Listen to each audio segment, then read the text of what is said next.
Just let me finish this outfit. Hi folks, Mr. Olson here. Let's do some econ. This lesson is from Unit 6 of AP Macro, and this is on foreign exchange markets, also known as Forex. And what you're going to learn in this lesson is about exchange rates. Exchange rates are the relative prices of currencies, and you're going to learn how to analyze those using good old-fashioned supply and demand. Every day in our global economy, trillions of dollars of imports and exports go across borders. And something that you need to think about is when US sells cars to Mexico, or when Japan buys fireworks from Mexico. For those transactions, there's of course different national currencies. Each country needs to be paid in their own currency. An American company needs to be paid in dollars so they can pay their American workers in dollars and buy their other resources in dollars and keep their profits in dollars. Okay, so what this means is for all this international trade, the buyer, who is the importer, is going to need to exchange their currency for that of the sellers, aka the exporters. And this brings us to the Forex market. This is a massive market in our global economy. Each and every day, there's a turnover of about $4 trillion of currencies exchanged on the Forex market every single day. And as folks who live in the US, this is really important to us because, as you can see by this chart, by far the largest the largest currency by volume that's traded is the dollar, and that's followed by the euro, the Japanese yen, and then the British pound. So of all the different currencies that are swapped, the dollar is the most significant one. You've participated in this if you've ever gone to a different country and say taken money outside of the ATM. You've actually participated in the Forex market, so you can spend money in Mexico or in Europe somewhere, wherever you're visiting. Okay. When we express exchange rates and when we show Forex markets, we can only look at two different currencies at a time. Okay. So you are, for example, going to look at Forex market for dollars and euros. You can only express exchange rates in terms of one other currency. And the price of a currency is expressed in terms of other currencies, right? So let's say, for example, it costs you $3 to get 2 euros. We could calculate the specific exchange rate in terms of dollars and calculate that $1 was worth 0.66 euros. And we could also express that in terms of euros, right? So if we, for each 1 euro, how many dollars would it take? Well, we take those $3 and divide it by 2 euros, and we would get $1.5 for 1 euro. So this is expressing the same information. One is in terms of dollars, the other is in terms of euros. Now, those values that we just expressed can change. So I want you to think about for a second, what's going to happen if you need more dollars to buy 1 euro?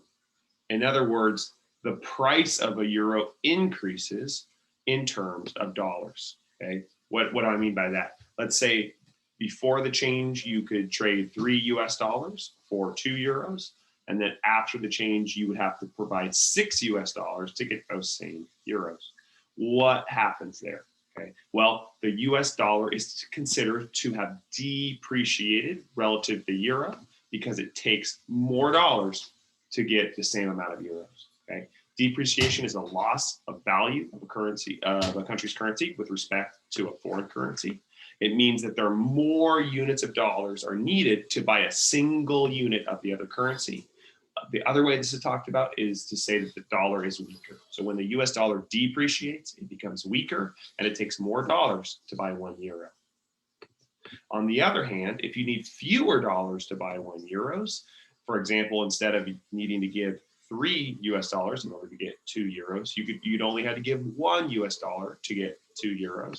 In that case, the US dollar would have appreciated. So if the US dollar appreciates, it's gotten stronger, it's increased its value with respect to a foreign currency, and it means you can give fewer dollars in order to buy a single unit of the other currency.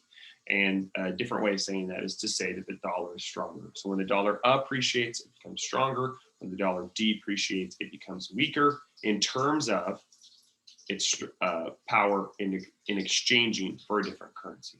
Okay? Here's a way to conceive of Forex. Okay, Forex is determined by supply and demand, and the way I want you to imagine this is a big table. Okay, and there's all the different currencies on it from every country in the world. Okay, so on that table, you have just like any product market, you have demanders and suppliers, and you can't take things without paying for them. So it's a huge table with all the currencies in the world on them. And if you want to take something from the table, you're going to have to give something in exchange for it. Okay. If you demand one currency, you must supply the other. Okay. So when someone participates in the Forex market, they are demanding one currency while they are supplying their home country currency in order to exchange for it. An example of this, let's imagine that Canadians come to that big imaginary Forex table and they say, we want some Russian rubles because we want to buy some Russian gas. Okay. Well, what does that mean? Well, if Canadians want to buy more Russian gas, then the demand for Russian rubles is going to increase at the same time the supply of Canadian dollars is going to increase. So the fact that Canadians want to buy more Russian gas creates shifts in two different markets. It increases the demand for Russian rubles. At the same time, it increases the supply of Canadian dollars. That's why when I teach you how to analyze these problems, I encourage you to draw the markets side by side. When you get questions in this class, typically you're just going to be asked to draw the market for dollars or the market for euros. But I think it's easier to do to analyze these problems when you draw them next to each other. And you remember what was expressed in the previous slide. When the demand in one market shifts to the right, the supply in the other market shifts to the right at the same time, and vice versa. So here we are looking at foreign exchange. We have two markets, one for dollars and one for euros. Take a look at this market for dollars here. What is the price of a dollar? The price of a dollar is the exchange rate expressed in terms of the other currency. So in other words, how many euros does it take to get $1? So euros divided by dollar. And then of course we have quantity on the horizontal axis. Forex markets include good old-fashioned supply and demand. So we have supply to the sky, demand to the dirt, and then we have an equilibrium exchange rate that tell us what the current exchange rate is. It's really helpful to answer these questions if you remember who's doing the demanded and who's doing the supply. In the market for US dollars, it is Americans who do the supplying. Why is that? It's because we have dollars in our bank accounts. We earn dollars at home. So we're the ones who are doing the supplying of dollars. Who's going to demand dollars? Who doesn't have dollars already? Well, it's going to be the Europeans, right? They're going to demand dollars because they don't have them. And if they want American stuff, they're going to need to, they have demand to get them. So it's going to be demand by Europeans and supply by Americans. Okay. What about over here in the market for euros? There's also a market for euros, and we can express the price of euro in terms of dollars. So it's dollar per euro. We have a supply to the sky. Who supplies euros? For that big Forex market, the table that we pictured, who's going to supply euros? Well, it's going to be Europeans. Europeans have euros, and they may be, if they're in the Forex market, be willing and able to trade them. Who are they going to trade them with? Well, in this case, they're going to trade them with Americans who have dollars. So this is going to be demand by folks living in the USA. For many students, if you remember this, that Europeans supply euros, and in this case, Americans demand euros, then most of these questions are going to be really easy for you to figure out. We have an equilibrium exchange rate here. Let's take a look at what's going to happen. Here's another way to create some more clarity for you. Let's imagine at the starting point here, the exchange rate was 1-to-1. Okay, so it costs you €1 to get $1, and costs you $1 to get €1. Okay, and then now, just like any supply and demand curve and market that we've analyzed all year long, we can have shifts occur. So what's going to happen if Europeans prefer vacationing more in the US? Okay, what's going to happen in these markets? Well, Europeans demand dollars, and they're going to need more dollars if they want to vacation more in the United States. So we're going to see an increase in the demand for dollars, which is going to shift the demand for dollars to the right, is going to increase our equilibrium exchange rate. Let's just say, for the sake of argument, up to 2. So the price of $1 now in terms of euros is now 2. However, when those Europeans demand dollars, what are they going to trade for those dollars? They're going to trade euros. So at the same time the demand for dollar increases, okay, we also have the supply of euros increase, because remember, they have to supply something in order to demand it in the Forex market. So we also see an increase in the supply of euros provided by Europeans. And in this case, we'd have a decrease in the value of the euro, a decrease in that exchange rate. Based on the numbers I've given here, if it's going to cost you 2 euros to get $1, then it's going to cost you 1/2 of $1 to get a euro. And what you can see here is that the euro depreciated because the exchange rate decreased. These shifts are both going to happen. Sometimes the question will only have you analyze the market for dollars. Sometimes the question will only have you analyze the market for euros. But I want you to understand that both of these things are happening. And a good rule of thumb is, if this demand curve shifts to the right, this demand curve is going to shift. This supply curve is going to shift to the right. The dollar got stronger, so the dollar appreciated. At the same time, the euro depreciated. The euro got weaker.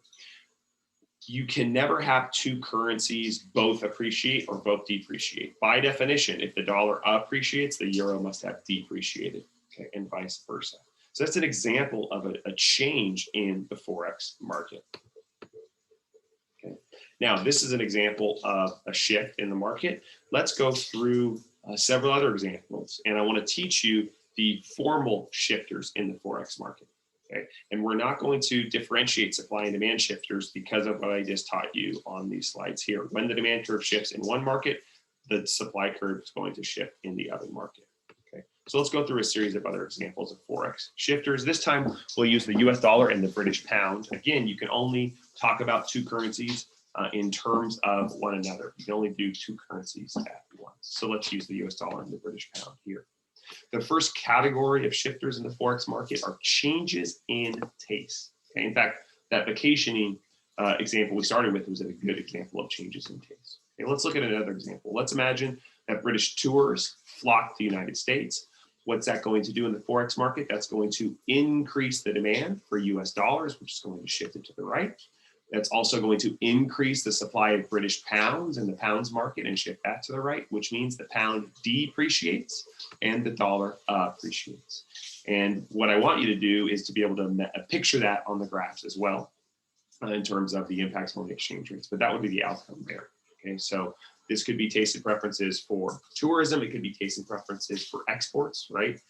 So maybe British tourists begin to prefer Hershey's chocolate more over Cadbury chocolate, right? That would have the same impact as the tourism example. The second category of shifts is going to be changes in relative incomes, okay? And the connector here is going to be imports. If incomes go up or down in one country, how is that going to change their level of imports coming from the other country? So what's an example? If there's US growth, then you could see an increase in US incomes. And if US incomes increase relative to British, then US Americans are going to buy more of everything, including more imports. How do they get more British imports? They have to demand British pounds to get them, because they can't buy British food. They can't buy British fish and chips with dollars. They have to trade their dollars for British pounds. So what does that mean? They're going to have to go to the Forex market and demand for British pounds. What do they supply when they demand British pounds? They supply US dollars. So the demand for pounds increases, the supply of dollar increases.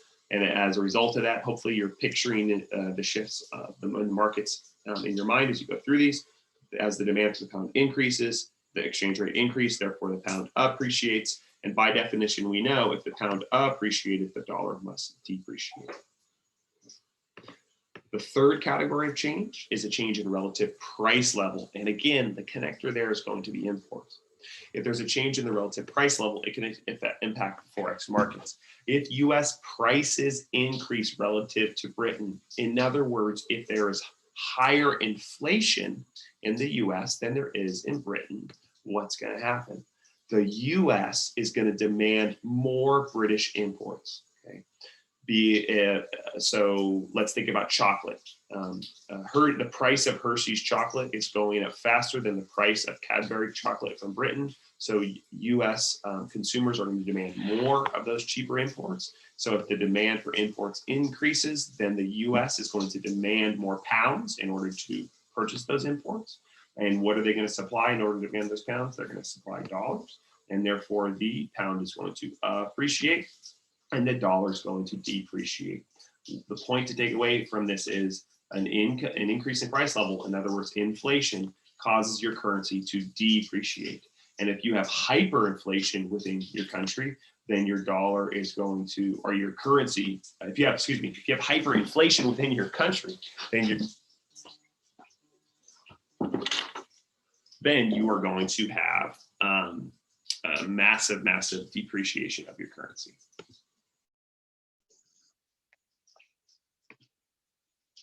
If you have massive inflation, you're going to have massive depreciation of your currency. Sorry about that, my phone rang. Hopefully this is still working. Anyway, where were we? The fourth category of change that's going to cause a shift in the Forex market is going to be change in relative interest rates. Okay. If in the United States of America, there's a higher interest rate than in Britain, how is that going to affect Forex markets? Okay, it's going to make savers in Britain want to put their money into the US to earn that higher interest rate. Okay, so British people are going to want to put their money in US banks. If you want to put your money in US banks, what do you have to do? You have to convert it to US dollars. So we're going to see an increase in the capital flow towards the United States. Higher interest rates attracts international investors, which increases our capital flow. What do you do when you get there? Well, you got to swap your pounds for dollars. So the British are going to demand more US dollars. They're going to supply their pounds to get there. And therefore, the pound is going to depreciate and the dollar is going to appreciate. Okay. So as you can see, it's not just consumers that demand foreign currencies. It's also savers or investors. And it's also governments as well. And so any of those folks living in their home country can demand currency in another country, and they can cause those shifts to occur. So these are the four categories of changes.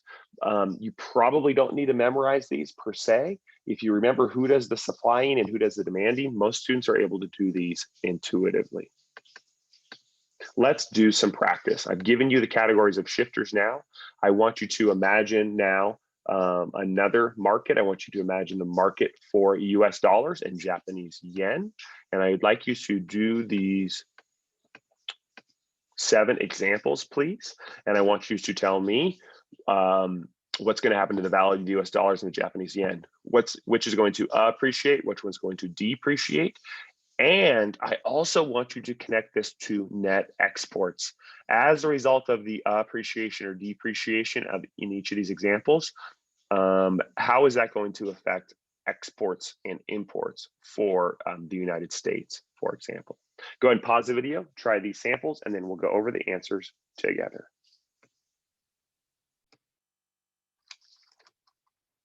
I'll show you the slide with the answers in a second.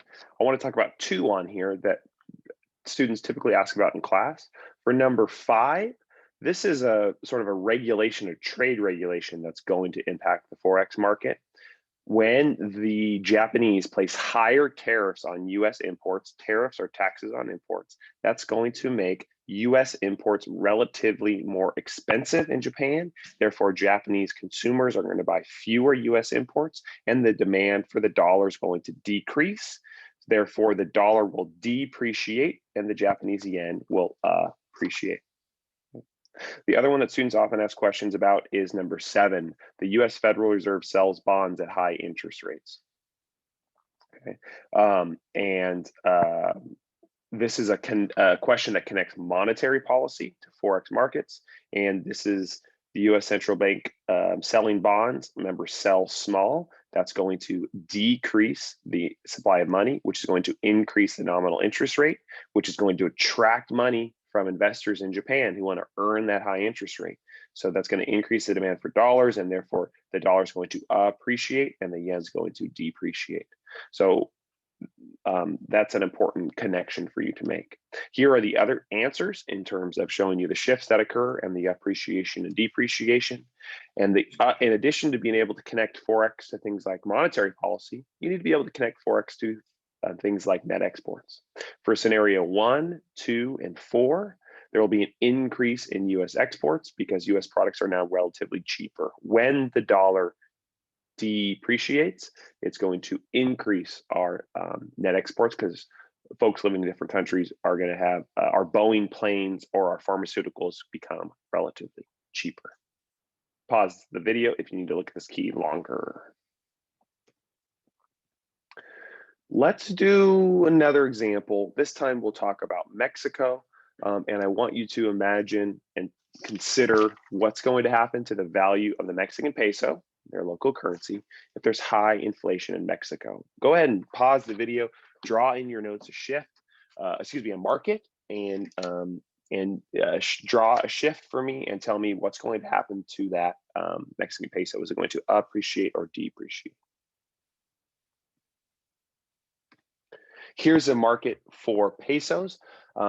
We would need to express it in a different currency. So the exchange rate here would be, for example, dollars per peso. Remember, you always express the value of one currency in terms of another. Then you had a downward sloping demand curve and an upward sloping supply curve and some initial equilibrium exchange rate. Okay. When there's high inflation, there's actually two different shifts that are going on. Okay. No doubt about it, though, the peso is going to depreciate. So no matter how you drew this, whether you drew it as a supply increase or you drew it as a demand decrease, even though the quantity would be indeterminate, no doubt about it, the peso is going to depreciate. Why is that? Okay. On the one hand, there's going to be a decrease in the demand for Mexican pesos because Mexican trading partners are going to demand fewer exports because they've gotten relatively more expensive. So if there's high inflation in Mexico, the price of Mexican avocados has gotten relatively more expensive. So folks in the United States are going to demand fewer Mexican avocados because they're relatively more expensive. That's going to decrease the demand for pesos. At the same time, Mexican consumers are going to want to buy more Californian avocados because they're relatively cheaper. How do Mexicans buy California avocados? They supply their pesos in the Forex market to trade them for dollars. So there's also going to be an increase in the supply. So in this instance, with inflation, there's actually going to be a double shift, but no doubt about it, the peso is going to depreciate. How do you know which curve to shift? How do you know which curve to shift on the exam? It all depends on the wording of the question. The wording of the question will ask you what the impact on the demand side or the supply side will be, and that will lead you in the right direction. Here's a practice multiple choice question. Go ahead and pause the video and select your best answer choice. The correct answer choice on that one is A. And here's one more practice multiple choice question. Again, what you want to remember from those shifters is that high interest rates are going to attract foreign currency. Okay, we're thinking about interest rates in a different way in Forex, and high interest rates are going to actually attract foreign investors, which is different when we talked about domestic business investment, where high interest rates discouraged investment by local businesses. This is different. This is foreigners bringing their money in. Okay, so pause the video, give it a try. And on this one, the correct answer choice is B as in boy. The dollar will appreciate. What I've just taught you is what's known as a floating exchange rate regime. And we talked about how exchange rates moved freely based on good old-fashioned supply and demand, and the market for different currencies determine the value of that currency. Today in our global society, based on WTO regulations and other examples and other institutions and norms, most currencies are free floating exchange rates. Okay, and supply and demand is going to determine their value, and they're going to fluctuate. Okay. Some countries, however, have a fixed exchange rate or sometimes a managed exchange rate, and that's where the government and the central bank of that country are going to actively intervene to manage the exchange rate for that country's currency. I think a really good example of this in the early 2000s were the Chinese. In order to boost exports, which was a major part of their economic growth in that part of the country's history, the government wanted to make sure that their country did not, excuse me, their currency did not appreciate too much. So the government intervened to keep the currency devalued in order to promote their exports. Okay, one way that the government can do that is by purchasing foreign currencies as to hold as excess reserves, because that increases the supply of the local currency. So what the Chinese did is they increase the supply of yuan to keep downward pressure on the value of the yuan. And how do they do that? By buying a bunch of US dollars and US bonds to hold in reserve currency. Okay, so you don't need to graph that in the context of our class, but I do want you to be aware of the concept of some countries are going to intervene to keep their exchange rate fixed, while most countries are going to let it move based on supply and demand in the market. Okay.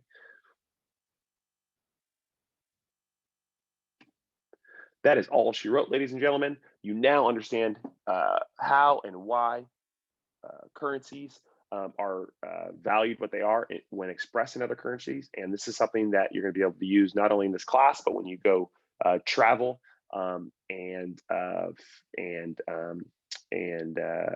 hopefully have some tourism pretty soon in your life here, and also think about maybe investing in different countries as well. Thanks so much for listening. Enjoy the rest of your day.